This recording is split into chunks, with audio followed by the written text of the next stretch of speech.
Welcome to the newest episode of Show Me Your Diamond. Today, my diamond is Amadeo. He's a jewelry designer and founder of two jewelry brands, Faraone Menella and Amadeo. And for those of you who do not know me, I'm Giulia Castelli, Show Me Your Diamond host and entrepreneur. Amadeo, welcome. It's such a pleasure to have you. Well, thank you so much. I love to see you again. It's been a and this is a perfect occasion to do that, to catch up.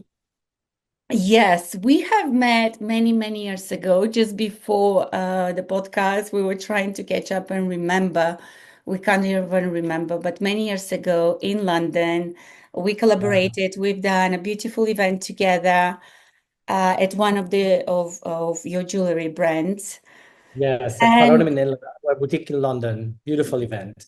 yes, it was stunning. And I remember that already then I was fascinated by the jewelry, but also by you as a person. And I remember you already were in a very health conscious state of mind. I remember you were the one telling me watch the movie something about the fork. What was the name of that Oh, movie? yes. Forks over knives. Wow, I didn't remember that. Yes. Yeah, you told me that because I was just starting to be health conscious. So you told me that, and also I was lucky enough to meet someone very important in your life and in your business, Roberto. Uh, Roberto Faraone Menella. Yes. yes. So why I invited you to my podcast? There's so many reasons, and usually there's one reason. It's either jewelry connection or amazing personal story and transformation or something we relate to. And here with Amadeo, we relate on so many levels. Jewels and sparkles, that's very important for us, and it's more than just a passion. It's a passion and a career. Then you have an amazing transformational story, and you're very health conscious. In fact, we were just discussing that both of us are drinking Kangen water. Absolutely. I only drink Kangen water. I actually wash my face with Kangen water and, all the other variations of the alkaline or acidic one. Yeah. Amazing. So yeah, you wash your face like myself with beauty water, and we drink alkaline, anti-aging, and antioxidant water. So we relate on that too. Amadeo, are you still vegetarian or vegan, I'm or still do vegetarian. Yes. I don't you? eat meat. Yeah. Since then, about 15 years ago. Yeah, since then, yeah, it was very new for you when you shared it with me. And if you are wondering why Amadeo looks so good, so beauty water, Kangen water, no meat, and passionate about life and work. So where shall we start? I have so many questions for you. Yeah. Okay. There's many arguments, many Yes, things we need to that we can uncover. from jewelry. Shall we start with the jewels and the diamonds? How did you end up doing what you do? So I come from a family tradition in the jewelry business in cameo manufacturing since six generations, and therefore jewelry has always been in my blood, in my veins. And I remember when I was 5 6 years old, I was going just to my parents' office, the factory actually, after school because I didn't know where to go, and play with little cabochons of coral or little cameos, and the staff would just distract me and making cameos, the toys, right, before the phones were the distraction. So was only natural for me to just become a jewelry designer, first a cameo carver and then a jewelry designer. I sometimes say it's not necessarily because my family was in the business, because my brothers are not in the industry. One is a lawyer, one is something else. So it's really needs to be a passion. Without passion, there is nothing you can do, like in everything, right? Uh, Then my important moment in my life has been um, 20s. And then in New York, I elaborated, I took my skills, my tradition, my background, and it was elaborated with the world of New York pop culture, fashion, the scene of the late 90s. And that really made a completely different approach to how to make cameos in that case, and then jewelry into something that it's an accessory, precious accessory for a contemporary woman. That was it. New York, it's like the first muse of my jewelry. And so first of all, for the people who are not in jewelry and for people who do not know what cameo is, if you could explain a little bit about that. And then, of course, you said jewelry for women. Do you also make jewelry for men? And I Yes, I'm trying to take these notifications off. Yes, I make one. We're with friends, so we can do this. Um, uh, the jewelry is for me starts from a product of art, of craftsmanship, right? So the thing is, I don't start from a sketch of a necklace or of a ring to be sold somewhere and somehow. For me, it's a product that we start working at the bench with fire, tools, conch shells to carve, and diamonds and gold and silver. So it's a beautiful product of craftsmanship. Then that craftsmanship, in my idea, then is adapted to jewelry, right?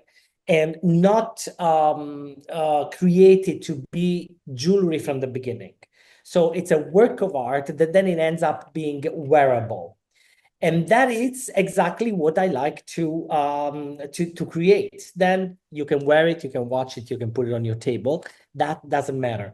The important thing is that it's a beautiful work of art and a miniature sculpture in the case of a cameo, miniature, incredible work of art, and the beauty of a gemstone, of a rare gemstone from Sri Lanka or Thailand.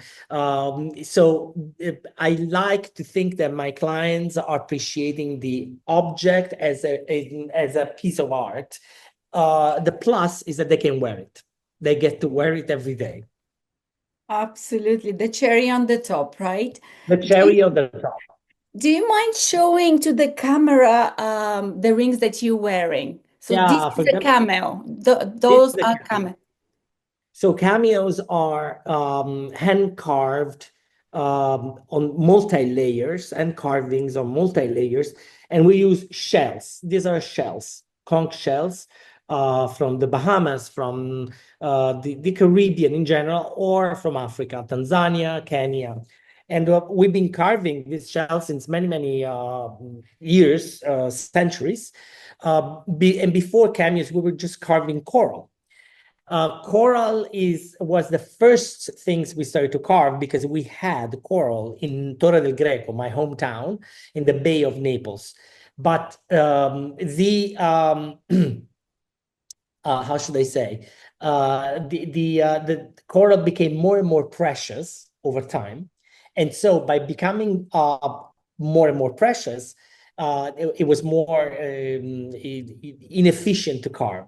So we found these incredible shells in the 1820s, 30s through our travel journeys around the world because we were merchants.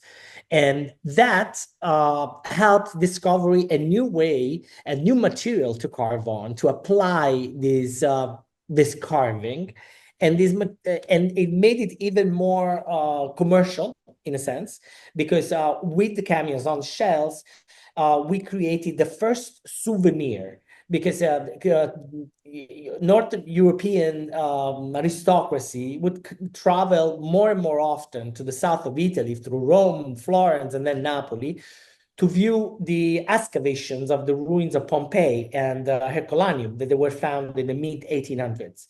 So when they all beauty from the Roman Empire, the neoclassical statues, the incredible cities unveiled from the ashes of the eruption, they wanted to take back something, right? Like we all do. We want to take a souvenir, even a postcard, but we didn't. So the people from my hometown, which is nestled between Pompeii and Herculaneum, started to carve on cameos, on shells, these neoclassical, or actually Roman classical statues and gods' profiles and the goddesses and the mythological stories that they viewed in the ruins of Pompeii, but they couldn't take back. So that became the souvenir. And then it soon caught up, and it became trendy to wear a cameo until Queen Victoria started to wearing cameos and collect cameos, and made it very, very popular in England and then throughout Europe. So we always say that Queen Victoria was the first influencer making cameos viral. Mm-hmm. And and this was like the first generations of our business, but it's always very interesting to see how things change and evolve, the transformation that you talk about, right? So flash forward to 2001, 2002, I met Sarah Jessica Parker in New York. Actually, she found me and she called me, and she wanted to wear cameos on Sex and the City because apparently she was super, passionate about cameos, because her grandmother had a cameo and their sisters and her were always wearing this grandma's cameo. So she found somebody making them, and said, like, I need to have them for my show. So she did, and immediately cameos in those days, it wasn't like a down cycle of cameos, because they were like, grandma's jewelry, a little bit too conservative, a little bit too classic, relegated in a very low level of the jewelry industry, right? All of a sudden, Sarah Jessica Parker as Carrie wearing them on Sex and the City, and boom, they become modern, interesting, fashionable, contemporary, hype. And I was, overwhelmed by the incredible response of the clientele first, the viewers of the show, looking for these cameos, and then every single department store in America wanted to have this collection in the store. And on top of that, the press, Vogue magazine, Town and Country, W magazine, every magazine wanted to feature cameos.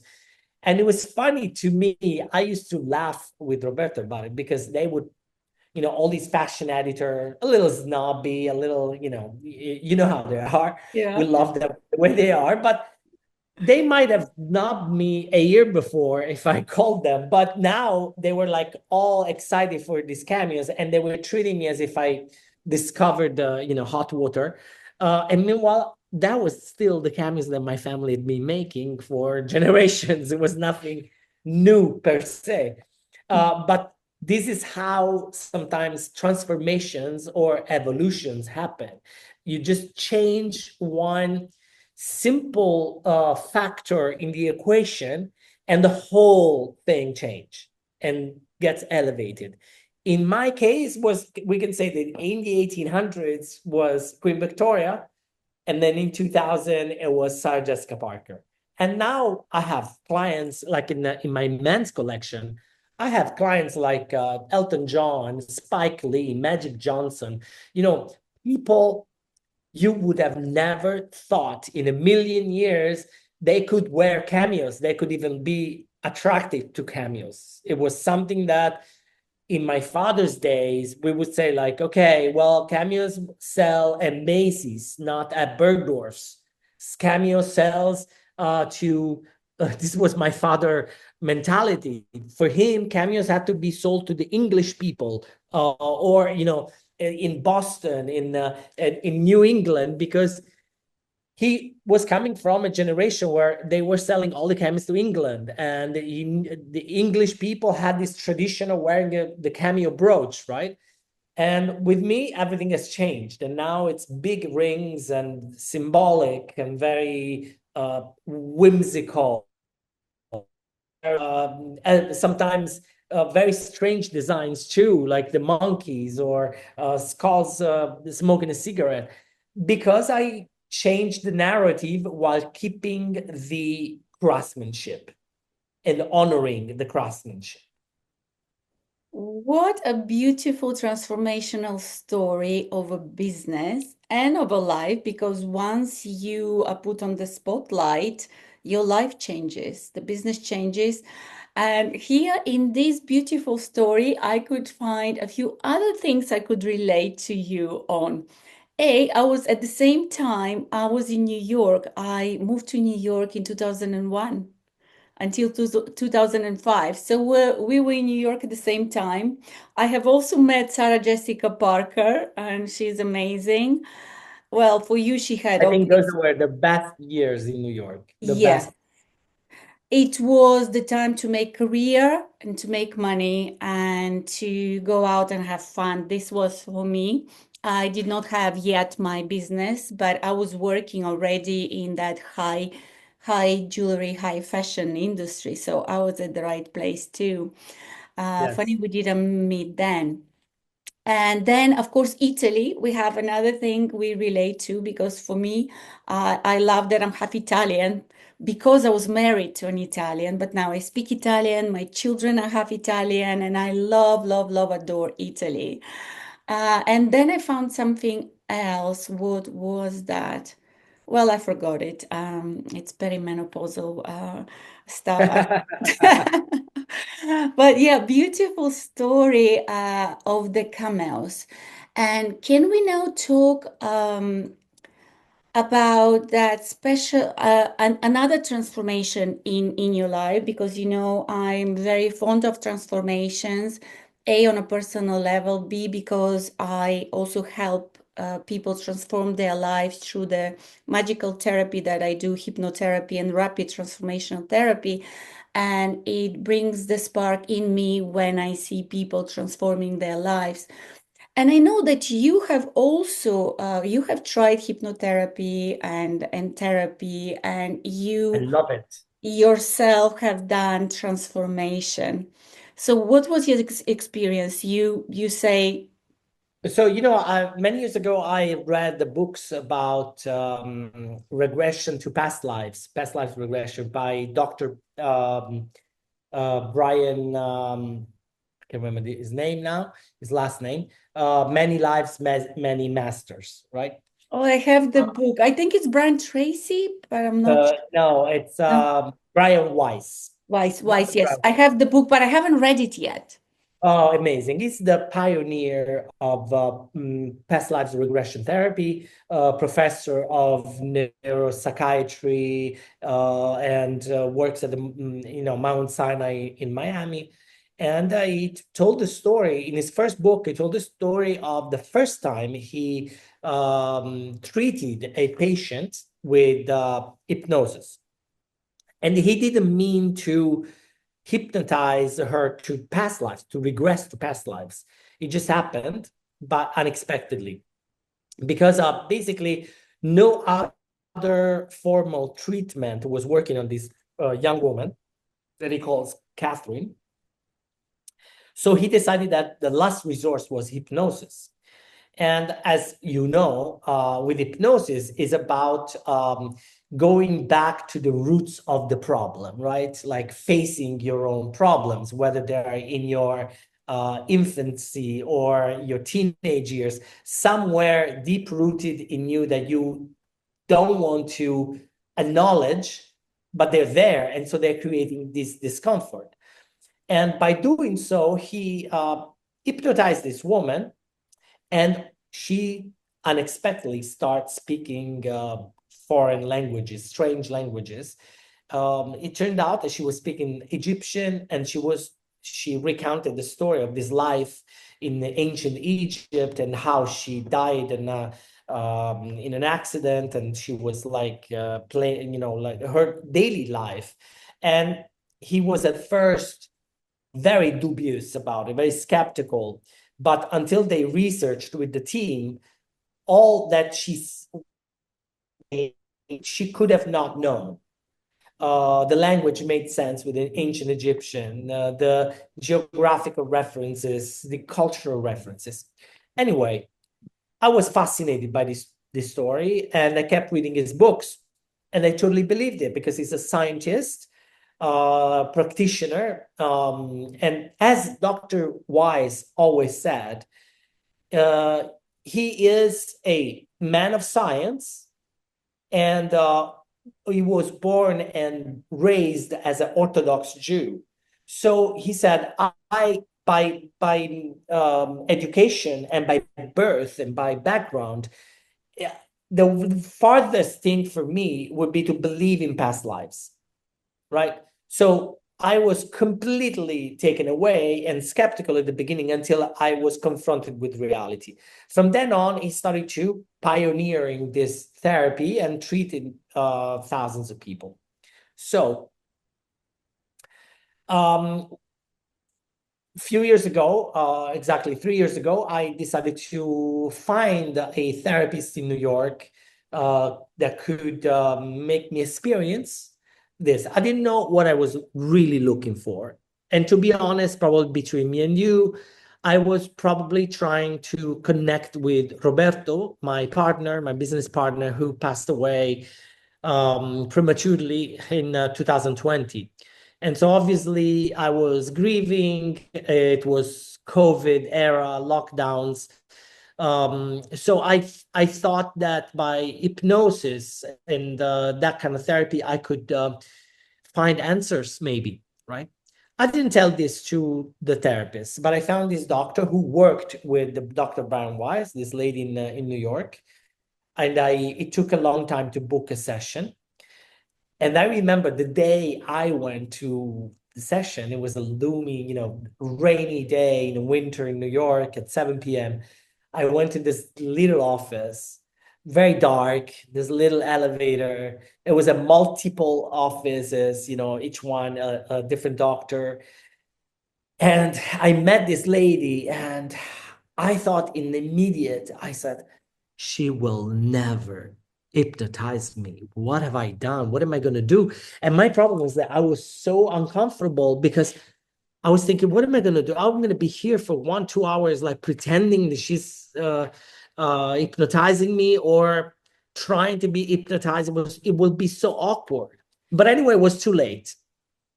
So I went into her room, sat on the Too late to run away. to run away.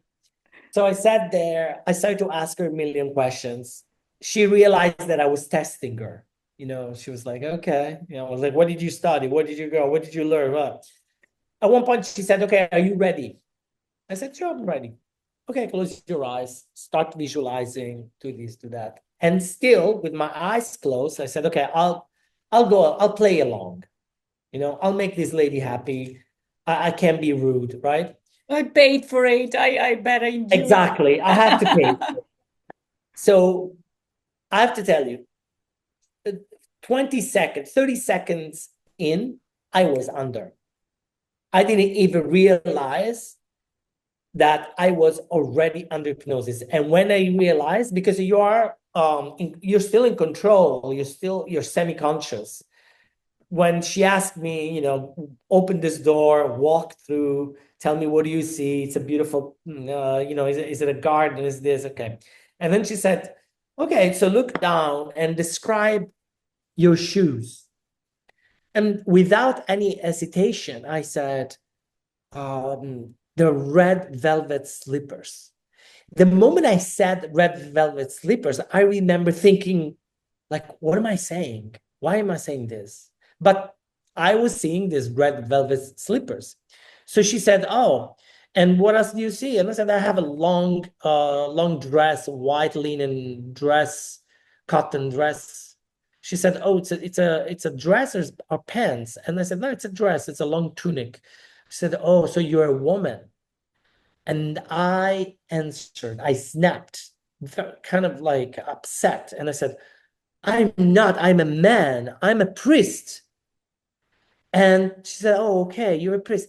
And from that moment on, I was that priest. I was an elderly, quite big priest, and we went through his life and actually we went through his last moment of that life. That was me. So I last few minutes of his life, we walked upstairs. I was panting, I was like heavy, and I couldn't walk up. And then I finally made it upstairs. I sat on a sofa overlooking a beautiful, beautiful bay with the sea that could have been actually Naples, where I'm from, and I died. So you And I said that I experienced died. the death already then in that scene. Last breath. And I died. And I could see myself from above. I could describe that stage in between. And then from that, during that session, I went through 5 different lives, different epochs, in different moments, in different ways, and in between. And when people ask me, "But what did you learn? What did it give to you? What's the purpose?" I said nothing. I didn't go into, probably secretly I wanted to meet Roberto, and I did not, which means also it's not necessarily what you want, right? Yeah. So that was my motivation, maybe, and I could have made up something, my subconscious, something to meet Roberto. I didn't. Not in that one. In the second session, in another session, a year later, I did. But it kind of gave me the comfort of thinking that we don't die, that we are eternal spirits, beings, and we move through different lives. Each life is meant to teach us something new. There is no hell and there is no heaven. It's just a cycle after a cycle after a cycle, and we don't change. It's still us.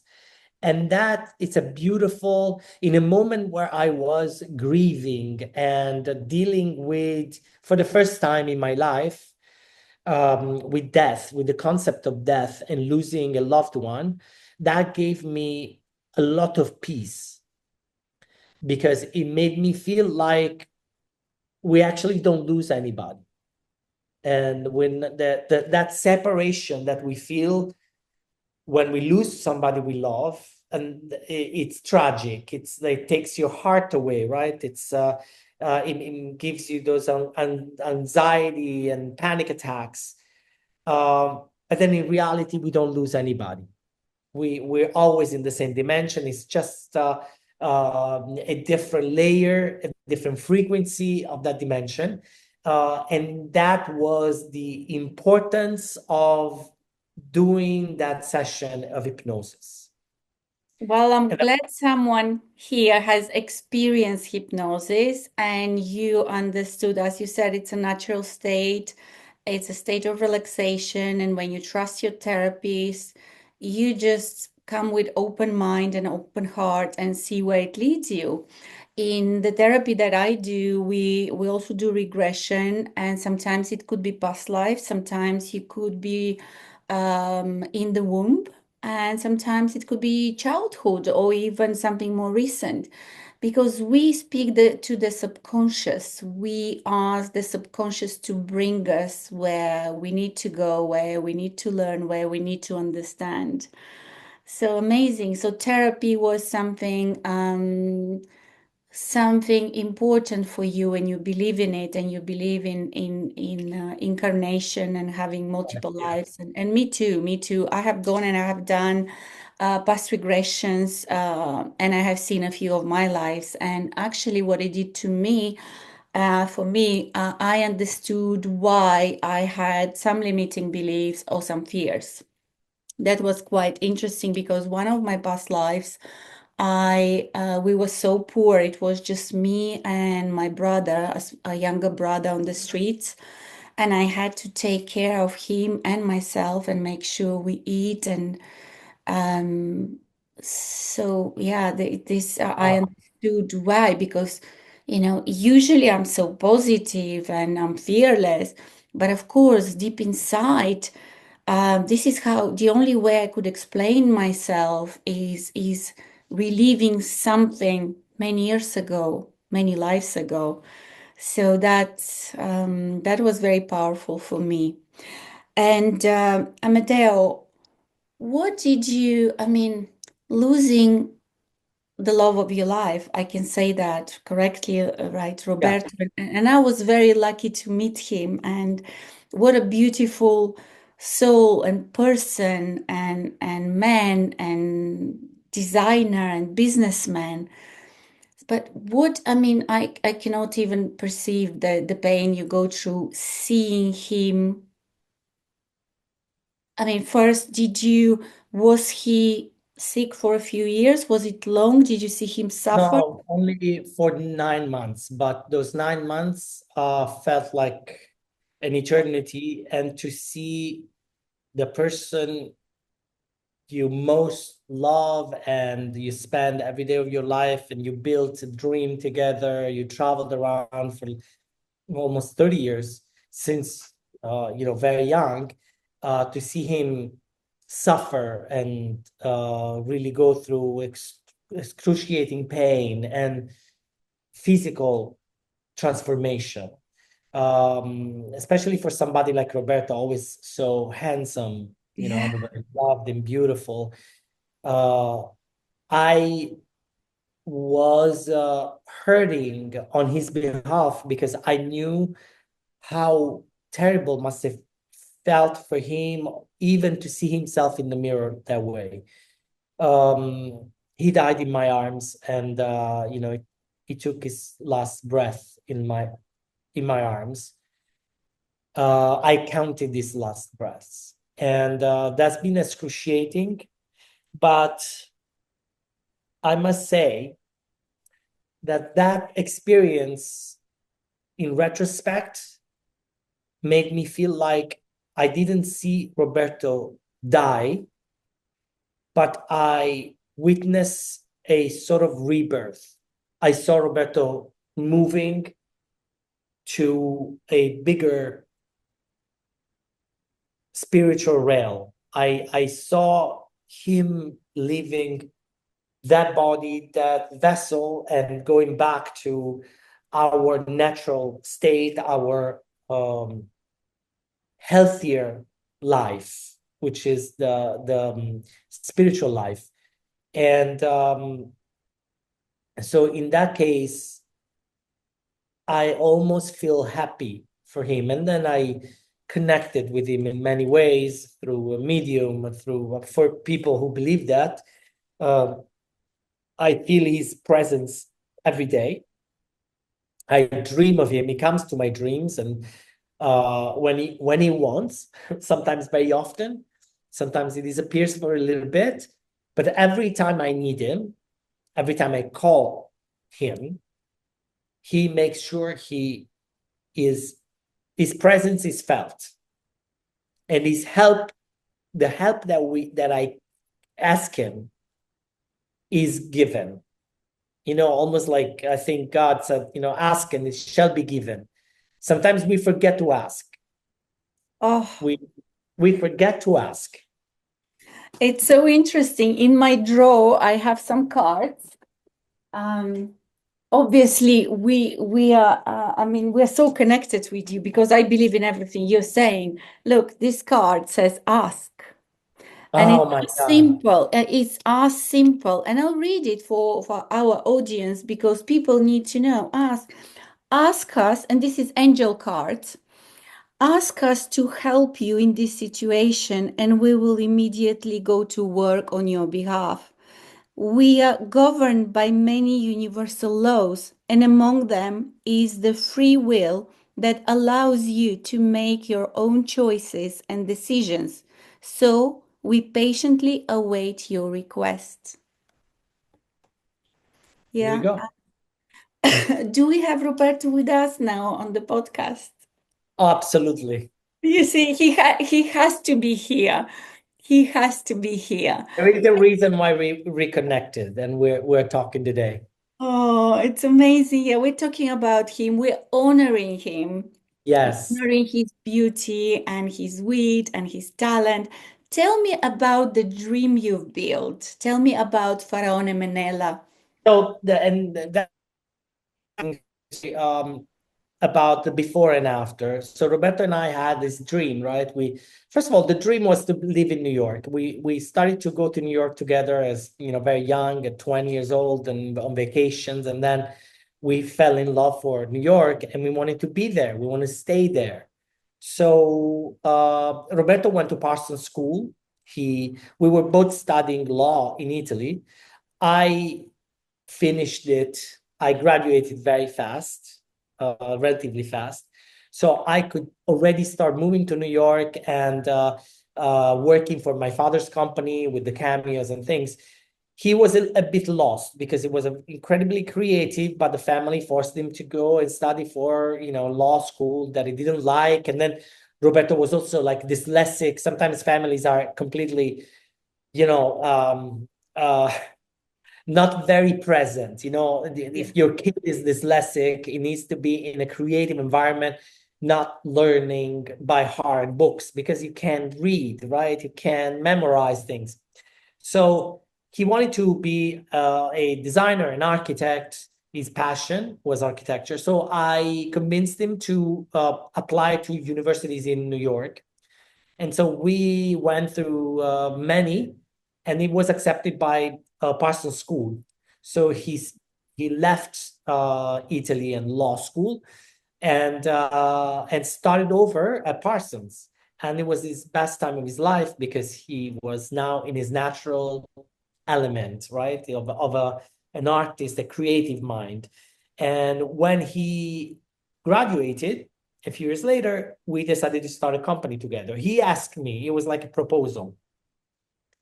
Also, because it was the only way for him to stay in America. So he said, if we want to stay here together, then I need a visa and I don't want to work for a big company. And you're already in the jewelry business. So why don't we start another jewelry company? I bring my academic education from Parsons School, everything that I learned there through also his internships and things, which I didn't understand. I didn't know what a lookbook was or how to create I don't know, design a catalog. I didn't care. I didn't care about a press kit. I didn't know about PR or marketing. He studied all that. So we decided to start this company, Faraone Menella, and after his last name. And it was an immediate success.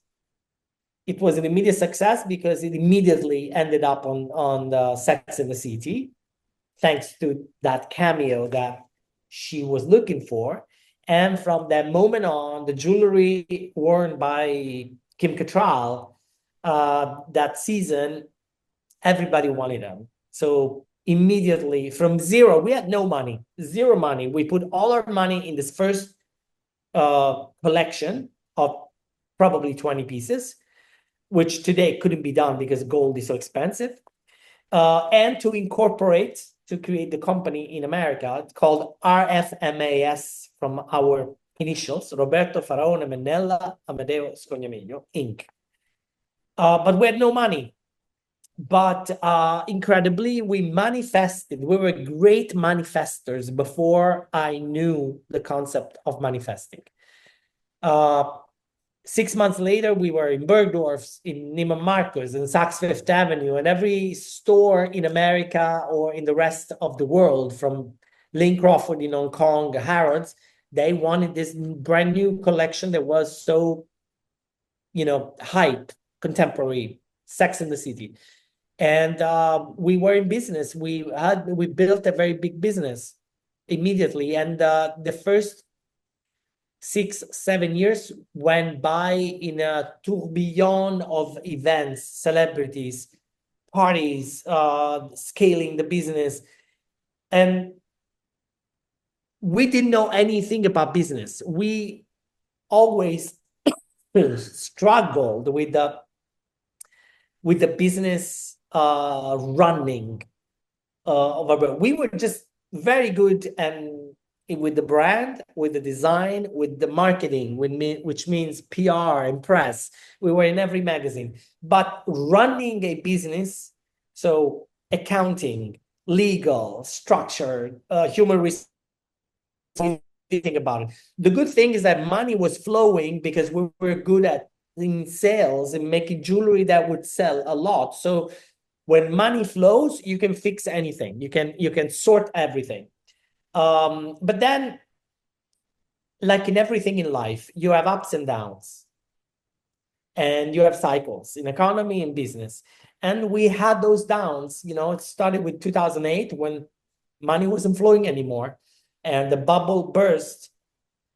And we were shocked, and we didn't know how to do it, and we had no financial intelligence, to deal with banks and things. We almost went bankrupt at some point because a bank was claiming back the line of credit, and we didn't have all the funds to pay back. And it was a lot of money, but we made it. We made it by working very hard, have a tight relationship with our clients, being very honest and being very focused on our mission, that was making beautiful jewelry, displayed in a beautiful way, and making people happy. And if I think about what we did in the last 20 plus years, that was not, we didn't make jewelry that was necessarily better than any other brand. No, I don't think anybody makes jewelry that is better than others. It's too superficial to say that brand is the best, that brand is the best. No, because there's many other ingredients to a success story. So I think at this point that, looking back, our main ingredient to success was our relationship with our clients. The fact that we made our clients feel happy. For some reasons, we had an energy that made these women want to follow up. They would buy our jewelry to be around us, to feel safe and happy and entertained by us. So if we did a party or an event, they all come. We created jewelry that will stay for families for generations, just because they asked us to make something for them. Engagement rings and wedding anniversaries and things. But mostly we entertained. So the jewelry was the excuse and the alibi to hang out together. And that's also a very difficult thing, because money, is not enough to organize an event where everybody wants to come and feel part of a community. So we really built a community that happened to be sometimes super wealthy people, celebrities, editors, fashionable people, interesting people, artists, young artists or models, and oligarchs and royals. So that's not easy. And we never had a publicist. We never had a marketing agency. We never used a marketing agency to organize all that. It was really everything done from our heart, the way we wanted it to be. And it worked pretty well. So, having said that, obviously, Roberto's passing stopped everything. It was a big moment of realization. After the moment of grief, the months of grieving and everything personally, when I took back my seat in the company, and in a way, thank God it happened during COVID, because I had time to adjust and to grieve my loss without thinking of business, because there was no business. Everybody was at home. Everything was closed, even our stores, even the department stores. But when things started to get back, I realized at this point that I was alone, that it was not more the dynamic duo, the two designers, the golden boys. It was only me. And by that, I mean not just and simply only me having to design the collections, and not necessarily me having to take the business decisions. It was only me in the sense that I didn't have my better half to share share a challenge with, to call and say, did you read that email? How are we going to answer? What do you think we're going to do this? And even in design jewelry, it was always like everybody always asked, who's the designer, who's the business? We were both everything together at the same time. So as in jewelry, one of us would come up with an idea, with a design, right? But then the other one would say, okay, it's beautiful, but it's not us. So we would scrap it. It had to be the convergence of both creative minds. So something could be amazing. Roberto would create an amazing thing, and I would say, okay, but it's boring. And I would say, you're right. Okay, let's redo it this way. So now I don't have that person. I had to adjust. So how do you go from 2 to 1 in a business? Yeah, it's very difficult. So I decided that before the mission was our life, our brand is us, and it's our life and our family. Now, the mission of Faraone Menella is honoring a tribute to Roberto's life. And since I made that decision, it's much easier because I look at it from above and from outside. I have no vanity to step in the spotlight and say, oh, now it's me, it's Amadeo. I'm the only designer.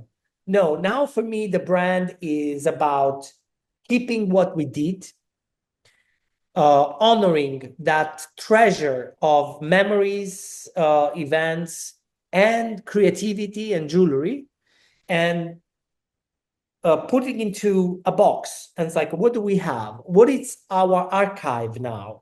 And what do we did amazing that was very successful? And then repeat that and evolve in that sense.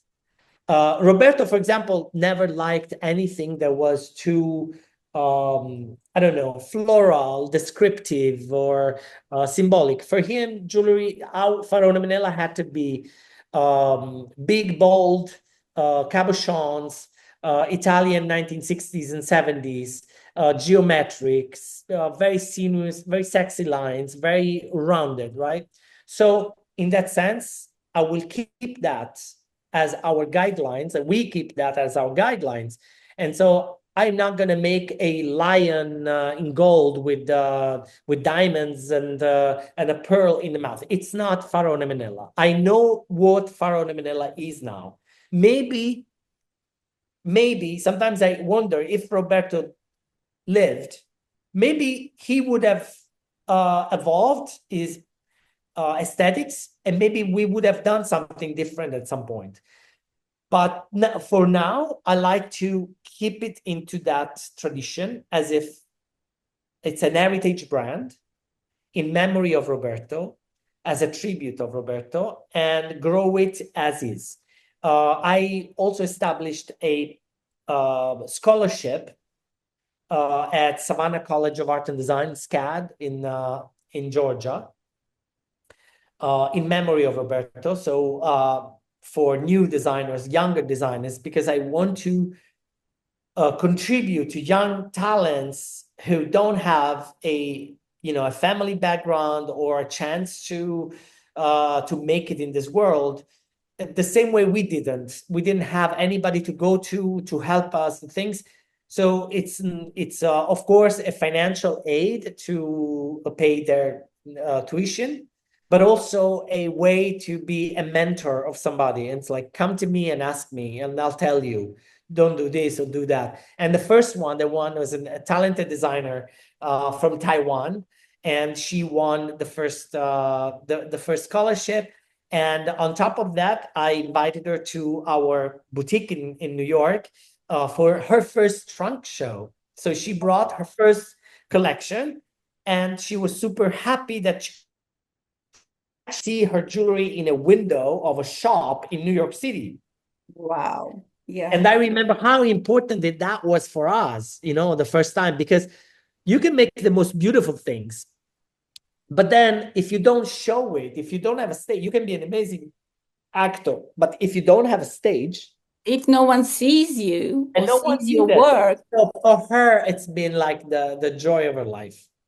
and this brings us, so you already answered a couple of very important questions I like to ask my guests, but you already answered what success is, and that was beautiful. And you already answered what jewelry is to you and Roberto, and Yes. that's another beautiful story. Now I'll ask you two more questions before we finish this beautiful episode, and I already know that I want to invite you again because you have so much knowledge, experience, and you are having such an amazing life. There's so much you can contribute to people who don't have what you have, who haven't gone through what you've gone through. So the two last questions. First one is, what's happiness to you? Oh, yes, that's a very important question, because obviously, probably my concept of happiness shifted or evolved after Roberto passed. Right now, I think happiness for me, it's health, living a very health conscious life, which goes from meditation, nutrition, body and soul, And and water. water. That's the first thing. The first thing we drink in the morning, right? It should be very Not mindful. coffee. So, to taking care of our body as the vessel of our soul, I think it's something that very often is underestimated and ignored. And then living at peace with my intentions of living our life, meaning no regrets, no complaints. I want to live a life because happiness is a concept that varies maybe from person to person, and nobody actually pinned it. But I think happiness is the lack of complaints, the lack of regrets, the lack of emptiness. And that is exactly what I try to achieve every day. Beautiful. And the crown question, Amadeo, show me your diamond. Well, I wanted to tell before when I know that this is your question in your podcast. So, as much as I design beautiful jewelry for $1 million, the biggest one was almost a $2 million necklace, but tiaras and diamond walking sticks, incredible things. I come from a carving, cameo carving tradition and family. And I started to carve cameos since I was only 13, 14 years old. It's really the most passionate hobby and interest in my life. So my diamonds are my cameos, Oh, 100%. To oh, the point that even on caps I put my cameos. So there is oh, no question where is what are diamonds for me. It's cameos. Oh, I love this question. And you are unique, obviously. There was no guest who would say that, and I can't envisage having anyone else ever saying that. So, saying that, I'm really looking forward to seeing you in Capri in July. Please, And July. I and will send you hopefully, all the information. yes, and then hopefully our audience could get a glimpse of your real life, how you are as a host, as the heart of the party, and get the glimpse of how you create the cameos and what are they, and me getting to touch and wear them. So yeah, Fantastic. and I love the cap as well. Look at this, another thing we relate on. We like something Yes, to yes, put on our exactly. jewelry and hat. Oh my God, it's been such a pleasure having you, My Amadeo. pleasure. Lovely to see you and to talk to you about everything. And now Thank back you. to my Kangen You water. are a diamond, and we cheer with Kangen water to to what we create in the world for the creativity, because for creativity and sharing. Cheers. Cheers. Ciao. Ciao.